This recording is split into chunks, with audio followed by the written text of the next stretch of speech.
Jésus a dit de te couper la main. Je n'exagère pas, je ne sors rien de son contexte. Ouvre ta Bible dans Marc chapitre 9 verset 43 et lis par toi-même. Jésus dit textuellement, « Si ta main est pour toi une occasion de chute, coupe-la. Il vaut mieux pour toi entrer manchot dans la vie que d'avoir les deux mains et d'aller dans la géhenne, dans le feu qui ne s'éteint pas. » Et il ne s'est pas arrêté là. Il a dit, « Si ton pied est pour toi une occasion de chute, coupe-le. Si ton œil est pour toi une occasion de chute, arrache-le. » Maintenant, réfléchis une seconde. Nous parlons de Jésus, le même homme qui guérissait les mains desséchées, qui rendait la vue aux aveugles, qui touchait les lépreux quand personne n'osait le faire. Et ce même homme te dit de te couper la main. Que se passe-t-il? Et je vais être honnête avec toi, c'est l'un des versets les plus inconfortables de toute la Bible, parce que tu ne peux pas l'ignorer. Tu ne peux pas dire « Ah, Jésus n'était qu'amour et câlin » quand tu as cela écrit en rouge dans ta Bible. C'est Jésus qui parle de se couper les mains, de s'arracher les yeux et d'un feu qui ne s'éteint jamais. Mais voici ce qui est intéressant. La plupart des gens font une de deux choses avec ce verset. Soit ils disent « c'est une métaphore, ne t'inquiète pas » et ils tournent la page. Soit ils sont tellement effrayés qu'ils préfèrent ne pas y penser. Mais aucune de ces deux réactions n'est correcte. Et quand tu découvres ce que Jésus disait réellement, les mots qu'il a utilisés en grec, le lieu qu'il a mentionné, la technique d'enseignement qu'il a employée, tout change. Et je te préviens, ce que tu vas découvrir est bien plus radical que de se couper la main. Mais d'abord, les bases. Ce passage apparaît 3 fois dans les évangiles. Matthieu le mentionne 2 fois, une fois au chapitre 5, une autre au chapitre 18, et Marc le mentionne au chapitre 9. Quand quelque chose apparaît 3 fois, c'est parce que les auteurs considéraient que c'était fondamental. Ce n'était pas un commentaire anodin, c'était un enseignement central de Jésus. Et remarque quelque chose que presque personne ne note. Dans Matthieu 5, Jésus dit cela juste après avoir parlé de la convoitise. Tu te souviens? Quiconque regarde une femme pour la convoiter a déjà commis un adultère avec elle dans son cœur. Et immédiatement après, il enchaîne avec « arrache ton œil ». Le contexte, là, c'est le désir sexuel. Mais dans Marc 9, le contexte est complètement différent. Là, Jésus parlait de faire trébucher les enfants. Il a dit « Si quelqu'un scandalise un de ces petits qui croient en moi, il vaudrait mieux pour lui qu'on lui attache une meule de moulin au cou et qu'on le jette à la mer. » Et après cela viennent les paroles sur la main, le pied et l'œil. Tu vois ce qui se passe? La même parole dans 2 contextes différents. Cela signifie que Jésus ne parlait pas seulement de la convoitise, ni seulement du fait de nuire aux autres. Il donnait un principe universel, une règle qui s'applique à tout ce qui te fait tomber. Et maintenant, voici la première bombe, le mot qui change tout. Dans le grec original, car les évangiles ont été écrits en grec, le mot qui est traduit par « est pour toi une occasion de chute » ou « te fait pécher » est « scandalizo ». Ça te rappelle quelque chose? Oui. C'est de là que vient notre mot « scandale ». Mais au 1er siècle, il ne signifiait pas ce qu'il signifie aujourd'hui. Scandalizo vient de scandalon. Et un scandalon était une chose très concrète.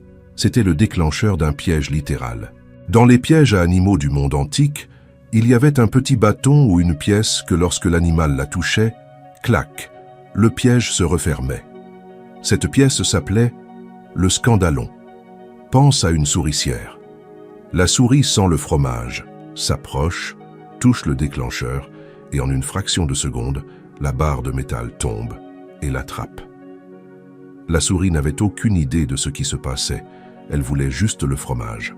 Mais le concepteur du piège savait exactement ce qui allait arriver. Maintenant, écoute à nouveau ce que Jésus a dit. « Si ta main te scandaliso », il ne dit pas « si ta main te fait pécher » de manière vague, il dit « si ta main est le déclencheur qui active le piège dans lequel tu tombes encore et encore ». Cela change tout. Il ne parle pas d'un péché occasionnel, il parle d'un schéma, de quelque chose qui te piège systématiquement, comme un piège qui se referme sur le même animal chaque fois qu'il emprunte le même chemin. Et je veux que tu penses à quelque chose. As-tu déjà dit « je ne ferai plus jamais ça » et la semaine suivante, tu l'as refait. Et le mois suivant, encore. Et l'année suivante, encore. C'est un scandalon en action. Ce n'est pas que tu sois faible, ce n'est pas que tu manques de volonté. c'est qu'il y a un déclencheur dans ta vie qui active le même mécanisme encore et encore. Et tant que ce déclencheur est là, le piège continuera de se refermer. C'est ce que Jésus attaque, non pas le péché individuel, mais le système qui le produit. Et ses auditeurs comprenaient cela parfaitement. L'image du scandalon est présente dans tout l'Ancien Testament. Dans Lévitique 19:14, Dieu dit « Tu ne mettras pas d'achoppement devant un aveugle ». Le mot hébreu là est mikshol, exactement la même idée que scandalon en grec. Dans le psaume 141:9, David prie « Garde-moi des pièges qu'ils m'ont tendus ». Dans Ésaïe 8:14, il est question de Dieu lui-même comme d'une pierre d'achoppement. Quand Jésus a utilisé ce mot, il se connectait à des siècles de tradition. Il n'inventait rien. Il amenait quelque chose que tout le monde connaissait à un niveau que personne n'attendait. Mais attends, parce que ce qui vient maintenant est encore plus fort. Jésus utilisait une technique d'enseignement rabbinique appelée Kal va-Homer. Cela semble compliqué, mais c'est simple. Cela signifie du léger au lourd. C'est comme dire, si cela est vrai pour une petite chose, combien plus cela sera-t-il vrai pour une grande chose? Les rabbins l'utilisaient tout le temps. C'était la règle numéro 1 du rabbin Hillel, qui a vécu une génération avant Jésus. Et dans le Talmud, il y a un exemple brutal de son fonctionnement. Il y a un dicton qui dit qu'un homme se jette dans une fournaise ardente plutôt que de faire honte à son prochain en public. Quelqu'un pensait-il qu'il fallait littéralement se jeter dans une fournaise? Non. Tout le monde comprenait que c'était une hyperbole pour dire « humilier quelqu'un est extrêmement grave ». Jésus fait la même chose. Il dit « Si tu étais prêt à perdre quelque chose d'aussi précieux que ta main, quelque chose d'extrême, de douloureux, d'irréversible, pour ne pas tomber dans ce piège, alors pourquoi ne pourrais-tu pas couper cette amitié qui te tire vers le bas? Pourquoi ne pourrais-tu pas couper cette habitude? Pourquoi ne pourrais-tu pas t'éloigner de cet endroit où tu tombes toujours? » C'est ce qu'il dit. Et c'est bien plus radical que ce que l'on croit, car se couper la main est une décision. Mais couper un schéma de vie, une relation, une habitude ancrée, cela nécessite quelque chose qui fait plus mal que n'importe quelle chirurgie. Et il y a autre chose que tu dois comprendre pour voir pourquoi l'hyperbole fonctionne. Dans la vision juive du monde, le corps n'est pas mauvais, ce n'est pas un fardeau, ce n'est pas une prison de l'âme comme le pensaient les philosophes grecs. Genèse 1:27 dit que Dieu a créé l'homme à son image. Le psaume 139, versets 13 et 14 dit « C'est toi qui as formé mes reins. Je te loue de ce que je suis une créature si merveilleuse. » Le corps est sacré, et c'est précisément pour cela que l'hyperbole est si puissante. Jésus dit « Même quelque chose d'aussi précieux que ta main, cette main que Dieu a formée, même cela vaut la peine d'être perdu si c'est ce qui te mène à la destruction. » C'est comme s'il disait « Tu vois ce que tu as de plus précieux. Ta relation avec Dieu vaut encore plus. Tu vois ce qui te ferait le plus mal de perdre. Perdre ton âme fait infiniment plus mal. Maintenant, si cela te semble déjà fort, prépare-toi, car ce qui vient est la partie la plus sombre de tout ce passage. » Jésus a ajouté quelque chose qui, pour ses auditeurs, était terrifiant. Il a dit « Là où leur ver ne meurt point, et où le feu ne s'éteint point ». Et il a utilisé un mot spécifique pour désigner cet endroit. Il n'a pas dit « enfer ». Il n'a pas utilisé le mot grec « Hadès ».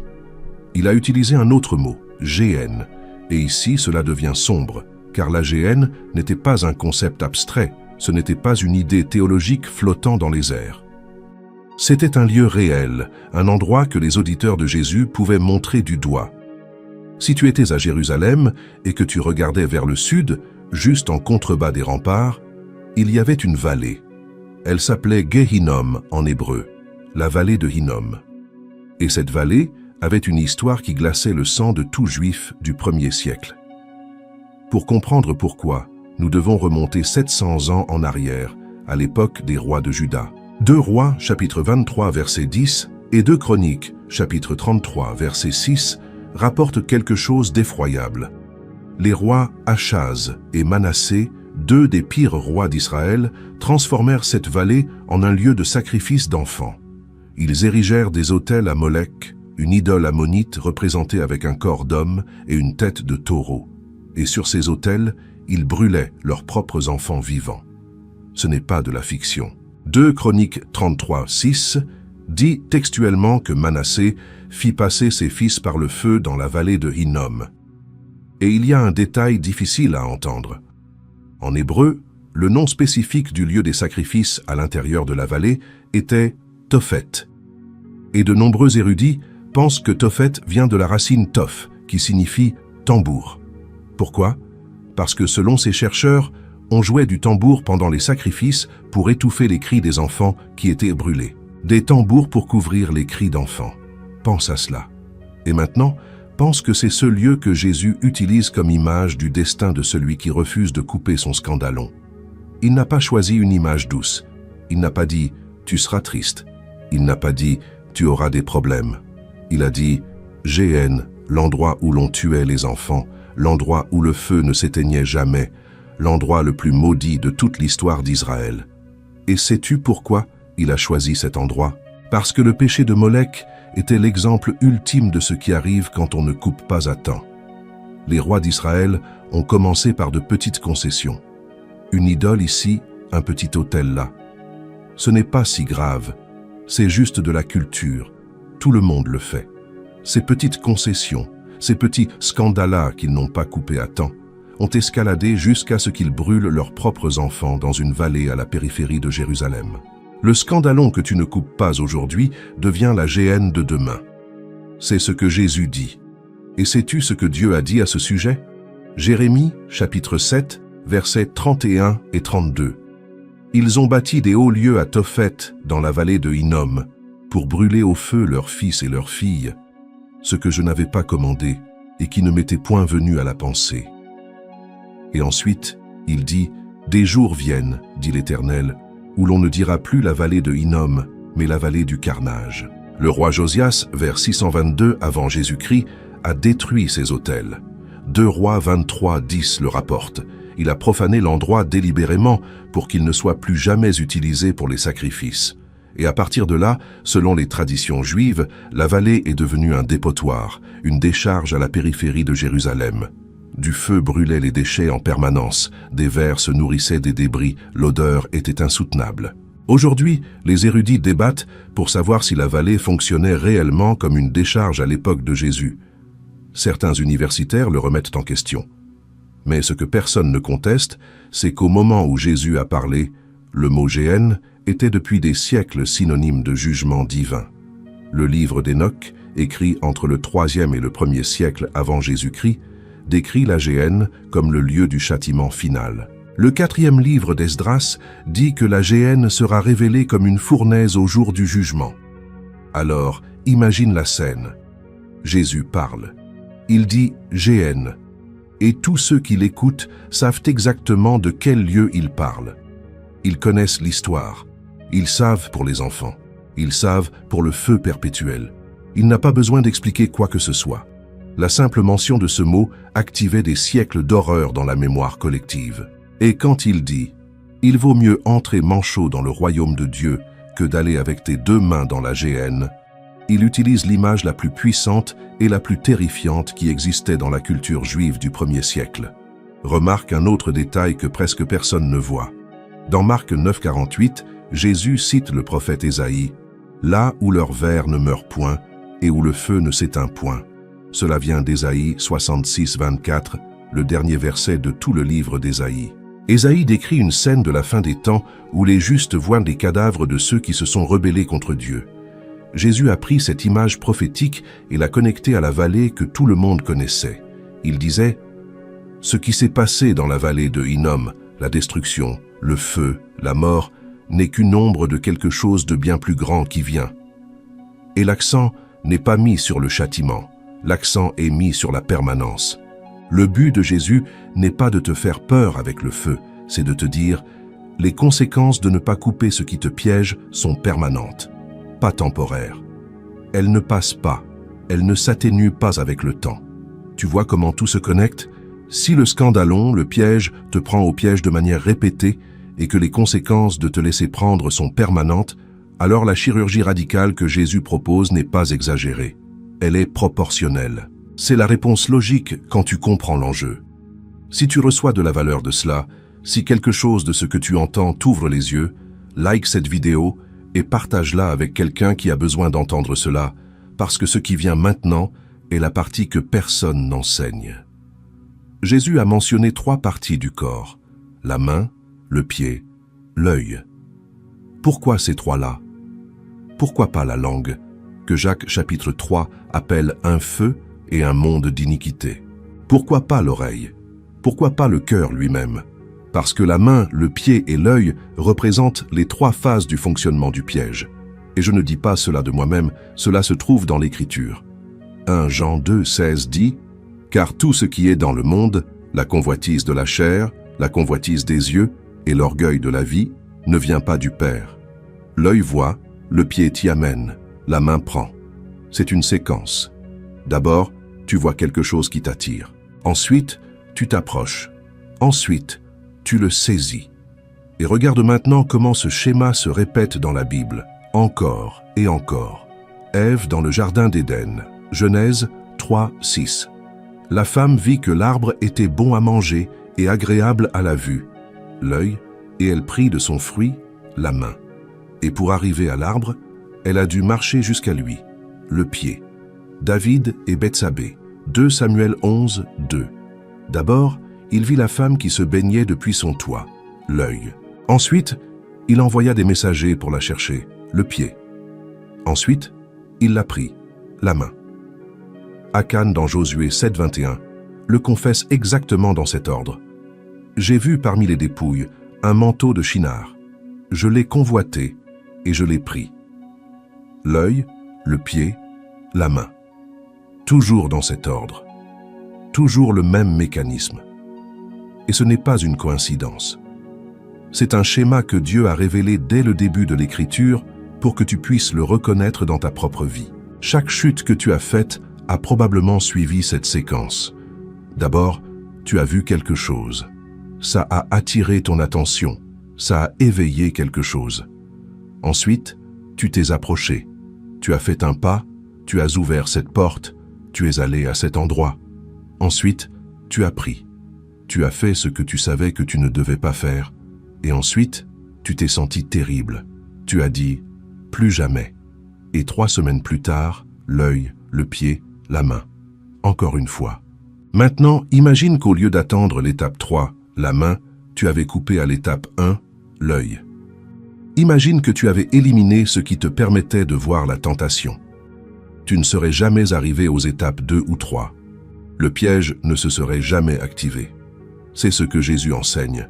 Ce n'est pas pêche et repens-toi, c'est démonte le système avant qu'il ne s'active. Jésus n'a pas choisi ces 3 parties au hasard. Il a choisi les 3 composants du système complet du scandalon, les 3 rouages du piège. Et ce qu'il dit, c'est « Ne te contente pas de couper le résultat final. Démonte le piège dès le début. Si l'œil est ce qui déclenche ton piège, élimine ce que tu vois. Si le pied est ce qui t'amène à l'endroit où tu tombes, arrête d'y aller. Si la main est celle qui exécute, coupe l'accès. » C'est de la chirurgie préventive. N'attends pas que le piège se referme. Démonte-le avant qu'il ne s'active. Et remarque quelque chose d'incroyable. Dans la tradition rabbinique du 1er siècle, il existait un concept appelé Siag la Torah. Cela signifie une clôture autour de la Torah. L'idée était de mettre des barrières supplémentaires autour des commandements pour ne jamais même s'approcher de violer la loi. Par exemple, la Torah dit dans Exode 23, 19 « Tu ne feras pas cuire un chevreau dans le lait de sa mère ». Qu'ont fait les rabbins? Ils ont dit « Alors, ne mangeons aucun type de viande avec aucun produit laitier ». C'est une barrière supplémentaire, une clôture protectrice. Jésus fait quelque chose de similaire, mais bien plus radical. Il ne met pas de clôtures autour de règles externes. Il dit « Mets des clôtures autour de ton propre cœur. Identifie tes points faibles, tes yeux, tes pieds, tes mains, et crée des barrières si drastiques qu'il te soit impossible de tomber dans le même piège à nouveau. Et si cela signifie perdre quelque chose de précieux, une relation, un confort, une position, un plaisir, perds-le. Car il vaut mieux entrer manchot dans la vie que complet dans la géhenne. Maintenant, il y a une question que je sais que tu te poses. Y a-t-il eu des gens qui ont pris cela littéralement? Oui. Le cas le plus célèbre est Origène d'Alexandrie, l'un des pères de l'Église du IIIe siècle. Selon l'historien Eusèbe de Césarée, dans son Histoire ecclésiastique, livre 6, chapitre 8, Origène se serait castré lui-même, prenant littéralement un autre passage de Matthieu où Jésus parle de ceux qui se sont fait eunuques pour le royaume des cieux. Il y a un débat sur la réalité de cet événement, ou s'il s'agit d'une rumeur rapportée par Eusèbe. Mais ce qui est clair, c'est que l'Église a toujours considéré l'automutilation comme une interprétation erronée. Le concile de Nicée, en l'an 325, le premier grand concile de l'Église, a interdit l'autocastration dans son premier canon. Pense à cela. Si les apôtres et les pères de l'Église avaient compris Jésus littéralement, ils n'auraient pas interdit cette pratique. Et il y a quelque chose qui le confirme de manière logique. Si Jésus parlait littéralement, son instruction n'aurait pas de sens, car se couper la main droite n'élimine pas le péché. Il te reste encore la gauche. S'arracher un œil n'élimine pas la convoitise. Tu vois encore avec l'autre. Un aveugle peut convoiter, un manchot peut pécher. La mutilation du corps ne résout rien, car le problème n'est pas dans le corps, il est dans le cœur. Et Jésus le savait mieux que personne. Il l'a dit lui-même dans Marc 7, versets 21 à 23. Car c'est du dedans, du cœur des hommes, que sortent les mauvaises pensées, les adultères, les débauches. La main n'est que l'instrument. Le problème est à l'intérieur. C'est pourquoi son instruction n'est pas littérale. C'est une hyperbole conçue pour te secouer, pour te faire prendre au sérieux quelque chose que tu préférerais ignorer. Augustin d'Hippone, au 4e-5e siècle, l'a expliqué ainsi. Se couper la main signifie se séparer de toute personne ou chose qui t'empêche de suivre le Christ, même si cette personne est aussi proche et aimée que ta propre main. Si ton meilleur ami t'éloigne du Christ, cet ami est ta main. Coupe-le. Pas l'ami littéralement, mais l'influence qu'il exerce sur toi. Maintenant, tu pourrais penser, d'accord, mais qu'en est-il de la grâce? Parce que si tu écoutes ce passage isolément, on dirait que tout dépend de ton effort. Coupe-toi la main, arrache-toi l'œil, fais le travail toi-même. Mais cela contredit ce que Jésus lui-même a dit ailleurs. Dans Jean 15, 5, « Sans moi, vous ne pouvez rien faire. » Dans Matthieu 11, 28, « Venez à moi, vous tous qui êtes fatigués et chargés, et je vous donnerai du repos. » Alors, qu'est-ce qui est vrai? L'effort radical ou la grâce? Et la réponse est les deux, mais pas comme tu le penses. Paul l'explique dans Philippiens 2, 12, 13. Il dit « Œuvrez à votre salut avec crainte et tremblement. » Cela ressemble à un effort pur. Mais immédiatement après, il dit « Car c'est Dieu qui produit en vous le vouloir et le faire selon son bon plaisir. » Tu saisis? Dieu produit le vouloir, Dieu produit le faire, mais toi, tu œuvres, tu agis, tu coupes. C'est comme un chirurgien qui te dit « Je fais l'opération », mais toi, tu dois venir à l'hôpital, signer le consentement et t'allonger sur la table. La chirurgie, c'est Dieu qui l'a fait, mais te présenter sur la table d'opération est ta responsabilité. Jacques le dit d'une autre manière. Jacques 4, 8. « Approchez-vous de Dieu et il s'approchera de vous. Nettoyez vos mains, pécheurs, purifiez vos cœurs, hommes irrésolus. » Remarque l'ordre. D'abord, approche-toi de Dieu. Ensuite, nettoie tes mains. Pas l'inverse. Tu ne te nettoies pas pour mériter l'accès. Tu t'approches de Dieu et c'est avec sa force que tu nettoies ce qui doit être nettoyé. Et c'est quelque chose que beaucoup de gens ont besoin d'entendre, car il y a des personnes qui essaient depuis des années de couper leurs scandalons par leur propre force. Ils se lèvent chaque lundi en disant « Cette semaine sera différente ». Ils font des promesses, ils font des serments, ils se punissent quand ils échouent, et ils retombent, et le cycle se répète, et chaque fois ils se sentent pire, et ils commencent à croire qu'il n'y a pas de solution pour eux. Si c'est toi, écoute-moi bien. Le problème n'est pas que tu n'aies pas de volonté. Le problème est que tu essaies de faire la chirurgie tout seul, sans chirurgien. Tu prends le scalpel de tes propres mains tremblantes et tu essaies de te couper toi-même. Et Jésus dit, « Donne-moi le scalpel. C'est moi qui fais la coupe.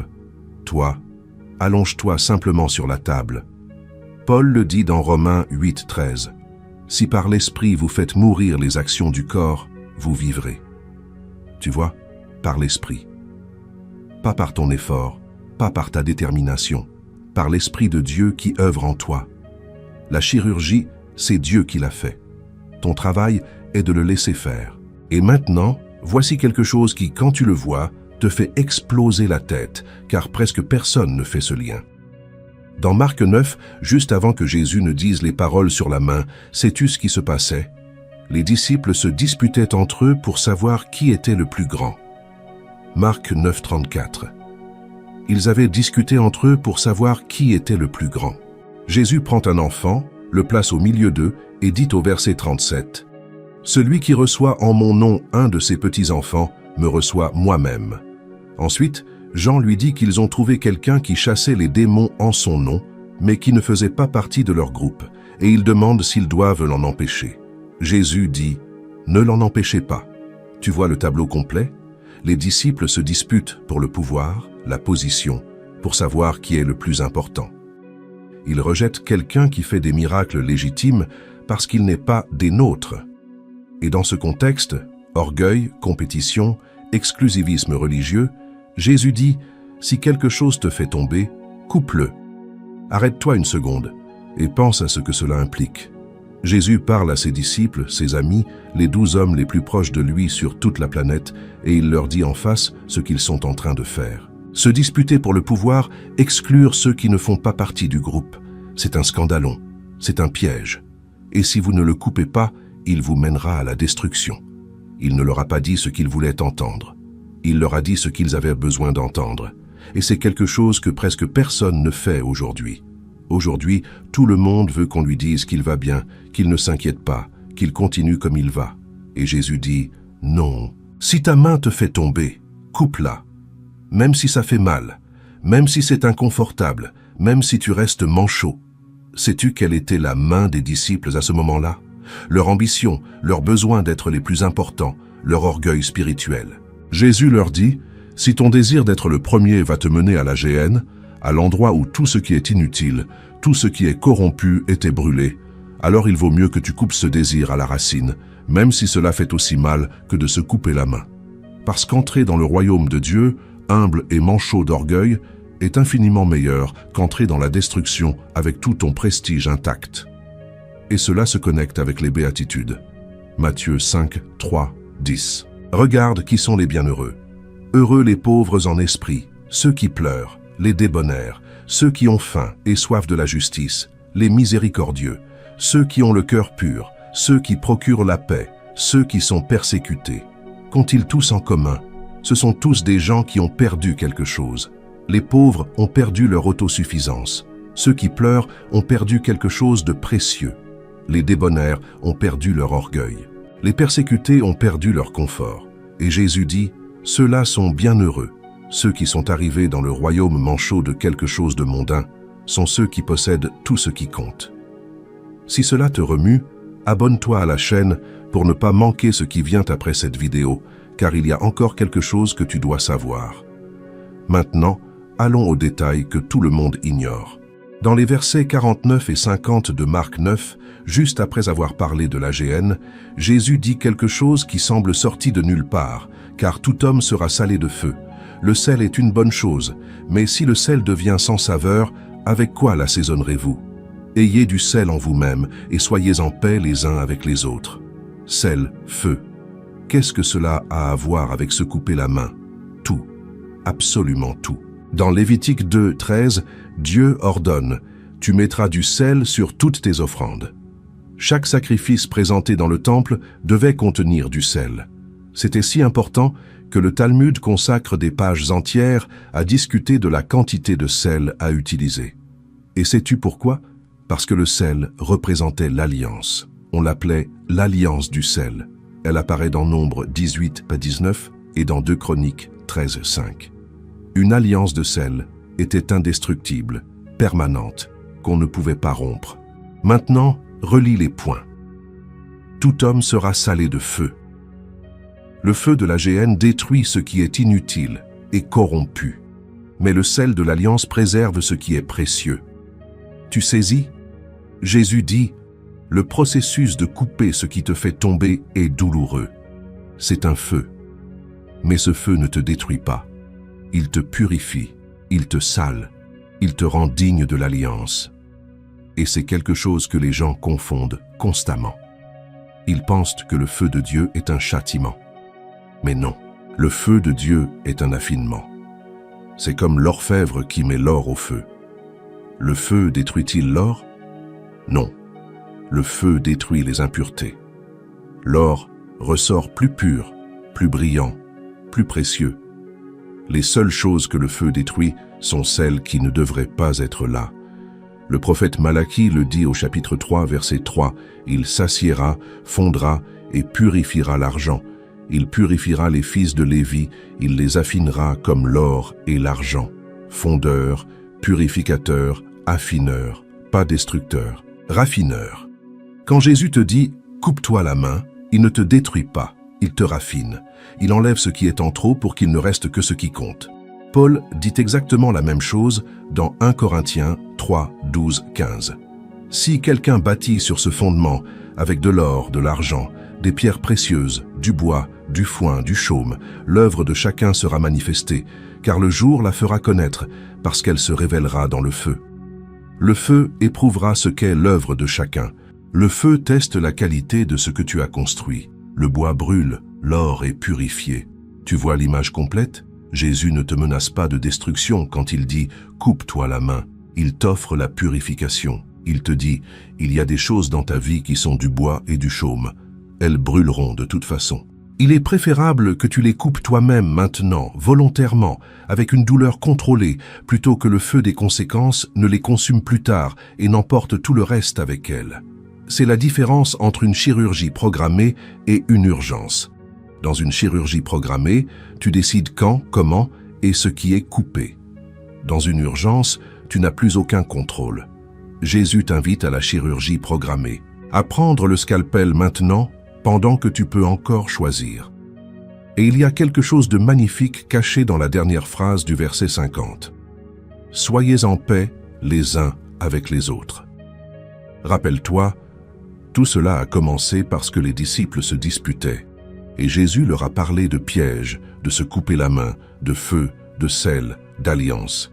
Et il termine par « Soyez en paix ». Parce que lorsque chaque personne coupe son propre orgueil, sa propre ambition, son propre besoin d'être plus grand que l'autre, ce qui reste, c'est la paix. La paix vient après la chirurgie, pas avant. Maintenant, concrétisons cela. Si Jésus ne parlait pas de mutilation littérale, que signifie se couper la main dans la vie réelle? Le Nouveau Testament donne des exemples concrets. Actes 19, 18, 19. Après que Paul a prêché à Éphèse, il est dit « Plusieurs de ceux qui avaient cru venaient confesser et déclarer ce qu'ils avaient fait. Et un certain nombre de ceux qui avaient exercé les arts magiques, ayant apporté leurs livres, les brûlèrent devant tout le monde. Et sais-tu combien valaient ces livres? 50 000 pièces d'argent. C'était le salaire de 137 ans de travail d'un ouvrier ordinaire. Une fortune. Imagine qu'aujourd'hui, quelqu'un brûle publiquement quelque chose qui vaut des millions d'euros. C'est ce qu'ils ont fait. Et remarque le détail. Ils ne les ont pas vendus. Ils ne les ont pas gardés au cas où. Ils ne les ont pas donnés à une bibliothèque. Ils les ont brûlés en public, devant tout le monde. Pourquoi? Parce qu'ils ont compris quelque chose que beaucoup ne comprennent pas. On ne peut pas couper la main à moitié. On ne peut pas dire « je vais arrêter ça, mais je le garde dans le placard au cas où j'en aurai besoin un jour ». Ce n'est pas couper, c'est cacher le piège pour pouvoir y revenir quand on veut. Ces personnes ont pris ces livres, qui étaient probablement leur source de revenus, leur identité professionnelle, leur statut, et ils les ont brûlés, sans retour en arrière, sans plan B, sans filet de sécurité. C'est cela, se couper la main, pas la main littérale. Ce que la main faisait, ce que la main produisait, ce que la main saisissait. Ils ont coupé le mécanisme du piège, et ils n'étaient pas les seuls. Les premiers chrétiens ont fait cela encore et encore. Quand ils ont refusé d'aller au spectacle de l'amphithéâtre romain, où l'on voyait une violence extrême comme divertissement, ils se coupèrent l'œil. Quand ils ont cessé d'assister aux banquets païens, où la nourriture était offerte aux idoles, comme Paul le dit dans 1 Corinthiens 8, ils se coupèrent le pied.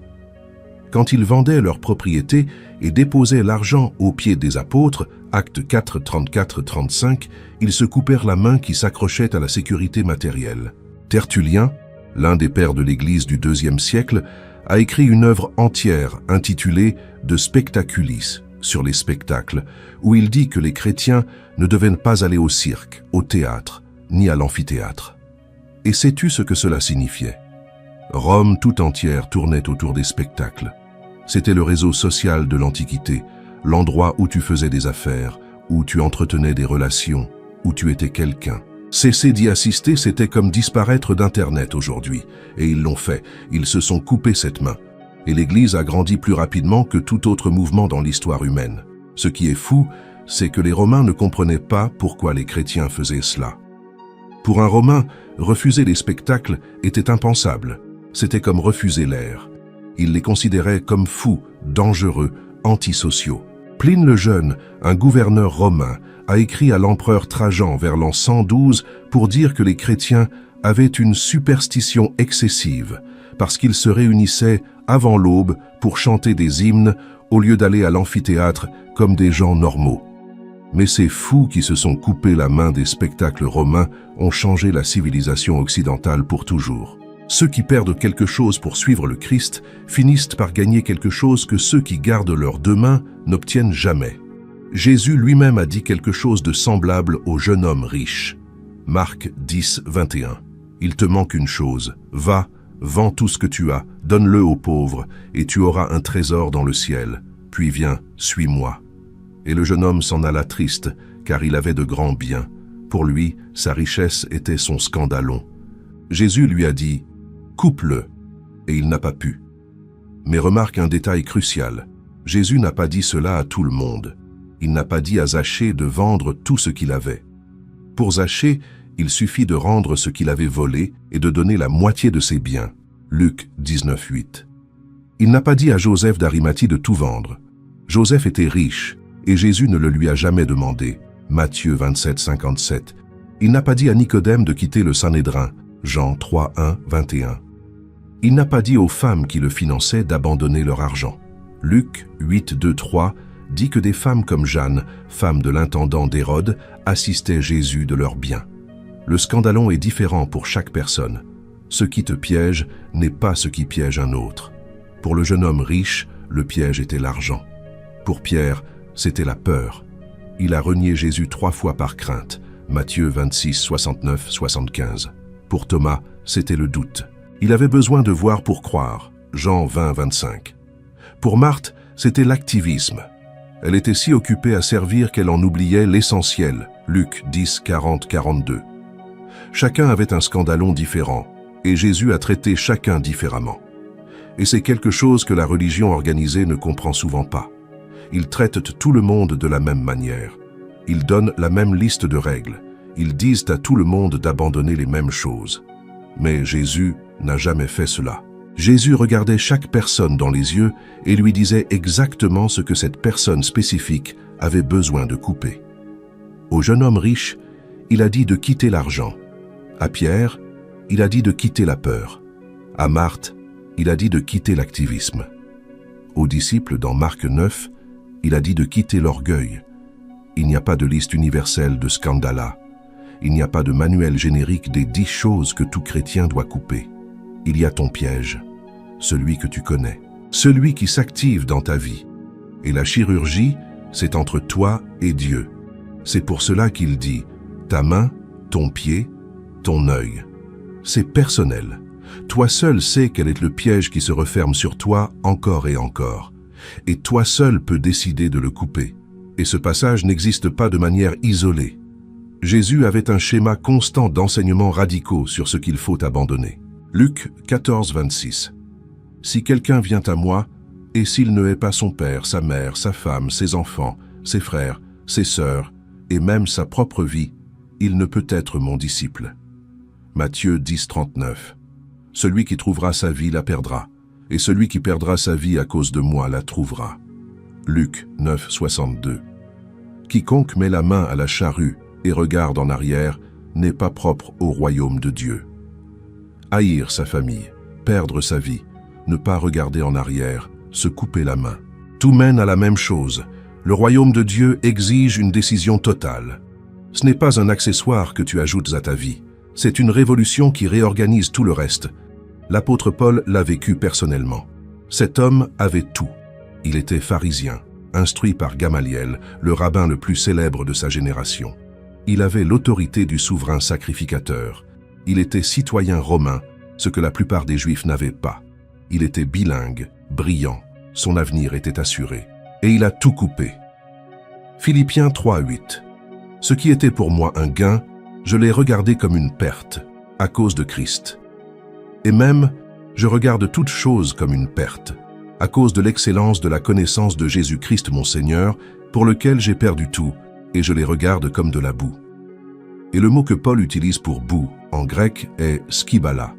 C'est un mot beaucoup plus fort. C'est le mot le plus vulgaire qu'il pouvait utiliser dans un texte formel. C'est comme s'il disait « Tout ce que j'avais, mon statut de pharisien, mon éducation privilégiée, ma position au Sanhédrin, tout cela est de la merde comparé à la connaissance du Christ. » Voilà ce à quoi Jésus invite. Pas une mutilation du corps, une mutilation de l'ego, pas l'amputation des membres, l'amputation de tout ce qui te maintient prisonnier du cycle du scandalon. Parce qu'au final, quand Jésus dit « Il vaut mieux pour toi entrer manchot dans la vie », le mot-clé n'est pas manchot. Le mot-clé est vie. Entre dans la vie. Quitte la mort lente de celui qui tombe sans cesse dans le même piège et entre dans la vie, même si tu es manchot, même si tu as perdu quelque chose, même si ça fait mal, et remarque quelque chose qui donne froid dans le dos. Jésus ne dit pas « Il vaut mieux pour toi entrer manchot dans le ciel ». Il dit « dans la vie ». Le mot grec est « zoé ». Et Zoé ne signifie pas simplement exister, ce n'est pas respirer et avoir un pouls. Zoé, c'est la vie pleine, la vie abondante. C'est le même mot que Jésus utilise dans Jean 10:10 quand il dit « Je suis venu afin qu'ils aient la vie et qu'ils l'aient en abondance ». Tu comprends ce que cela signifie?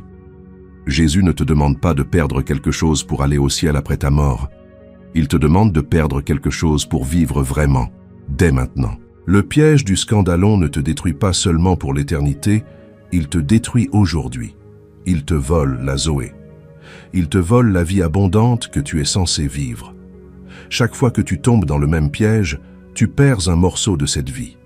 Chaque fois que le déclencheur s'active et que la barre tombe, quelque chose en toi meurt un peu plus. Et Jésus dit, « Ça suffit, coupe le déclencheur, détruis le piège et commence à vivre. » Pierre l'a compris. Après avoir renié Jésus 3 fois, après que son scandalon, la peur, l'ait détruit publiquement, Jésus l'a restauré dans Jean 21. Il lui a demandé 3 fois, « M'aimes-tu » Une fois pour chaque reniement. Et Pierre a coupé sa peur. Il a cessé de se cacher. Et le même homme qui tremblait devant une servante a fini par prêcher devant des milliers de personnes le jour de la Pentecôte et par affronter la mort sans ciller. C'est ce qui arrive quand on coupe le piège. On ne reste pas manchot pour toujours. On reste manchot de ce qui était en trop. Et on devient libre de faire ce qu'on ne pouvait pas faire avant. Regarde ceux qui ont coupé. Abraham a coupé sa terre natale, tout ce qu'il connaissait, tout ce qui lui était familier, et il est devenu le père des nations. Moïse a coupé sa vie de prince en Égypte, les palais, la richesse, le pouvoir, et il a libéré un peuple entier. Ruth a coupé son pays, sa culture, sa religion, sa famille. Elle a tout quitté pour suivre Naomi, et elle a fini dans la généalogie de Jésus. Matthieu a coupé sa table de collecteur d'impôts, sa source de revenus, sa sécurité financière, et il s'est levé immédiatement pour suivre Jésus. Marc 2,14. Il n'a pas demandé de temps, il n'a pas dit « laisse-moi réfléchir ». Il s'est levé et l'a suivi. Ils ont tous coupé quelque chose, ils ont tous perdu quelque chose, et ils ont tous gagné infiniment plus que ce qu'ils ont perdu. C'est la promesse cachée derrière les paroles les plus dures de Jésus. Il ne te demande pas de perdre. Il te demande d'échanger quelque chose de temporaire contre quelque chose d'éternel, quelque chose qui te détruit contre quelque chose qui te donne la vie, quelque chose qui semble précieux contre quelque chose qui l'est réellement. La vallée de Hinnom est toujours là, au pied de Jérusalem. Aujourd'hui, c'est un parc tranquille. Il n'y a plus de feu, plus de sacrifices, plus de vers. Les touristes s'y promènent sans savoir qu'ils marchent sur le sol le plus sombre de l'histoire biblique. Des enfants jouent là où d'autres enfants mouraient autrefois. Les archéologues ont fouillé des vestiges de l'âge du fer qui confirment ce que disent les livres des rois et des chroniques. Mais regarde ce que Dieu a fait avec cette vallée. Il l'a transformé d'un lieu de mort en un parc de vie, d'un feu de destruction en une terre fertile, d'un symbole de jugement en un rappel de rédemption. Et c'est exactement ce que Dieu veut faire avec les domaines de ta vie où le scandalon a été à l'œuvre. Il ne veut pas te détruire. Il veut transformer ta vallée de Hinnom personnelle en quelque chose de nouveau. Il veut prendre l'endroit le plus sombre de ta vie, ce piège dans lequel tu es tombé tant de fois que tu en as perdu le compte, et le transformer en un jardin. Mais pour que le jardin pousse, il faut d'abord brûler les déchets. Il faut d'abord couper. La question de Jésus reste vivante 2000 ans plus tard, comme si elle avait été posée ce matin. Qu'es-tu prêt à couper pour entrer dans la vie? Et si aujourd'hui tu as découvert quelque chose que tu ne savais pas sur ce passage, si quelque chose de ce que tu as entendu a changé ta façon de le comprendre, il y a une vidéo à l'écran en ce moment qui va t'emmener encore plus profondément. Clique et continue à découvrir ce que la Bible dit vraiment.